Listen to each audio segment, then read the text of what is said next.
হতে যাচ্ছে মানব সভ্যতার নতুন সূর্যোদয়। দিলেন 10 বছরের মধ্যে স্ববর্ধনশীল নগরী গড়ার পরিকল্পনার ঘোষণাও।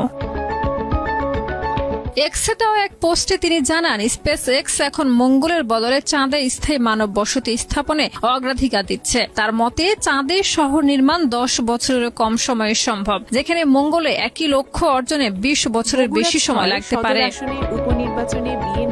কারণ মঙ্গলে যাত্রা সম্ভব হয় প্রায় 26 মাস অন্তর অনুকূল গ্রহগত অবস্থানে, এবং সেখানে পৌঁছাতে সময় লাগে প্রায় 6 মাস। অন্যদিকে চাঁদে 2-3 দিনের মধ্যেই পৌঁছানো যায় এবং ঘন ঘন উৎক্ষেপণ সম্ভব, যা নির্মাণ ও সরবরাহ প্রক্রিয়াকে দ্রুততর করবে।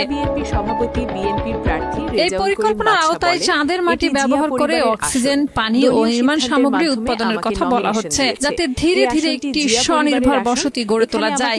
বিশেষজ্ঞদের মতে ধারণাটি বৈজ্ঞানিক কল্পকাহিনী নয়, তবে বাস্তবায়ন অত্যন্ত চ্যালেঞ্জিং।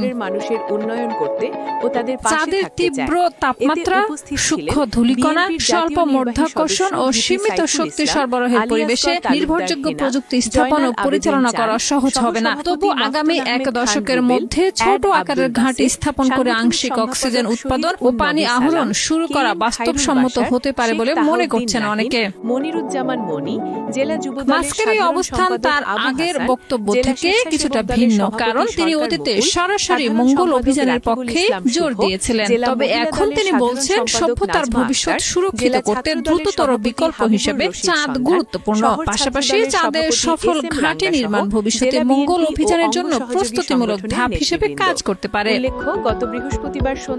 এই ঘোষণা এমন এক সময় এসেছে যখন যুক্তরাষ্ট্র ও চীনের মধ্যে চাঁদে পুনরায় মানুষ পাঠানো নিয়ে প্রতিযোগিতা বাড়ছে। একই সঙ্গে স্পেস এক্স এর সম্ভাব্য শেয়ার বাজারে তালিকাভুক্তি এবং মহাকাশে বৃহৎ ডেটা সেন্টার স্থাপনের পরিকল্পনা মাস্কের সামগ্রিক মহাকাশ কৌশলের অংশ হিসেবে আলোচনায় রয়েছে।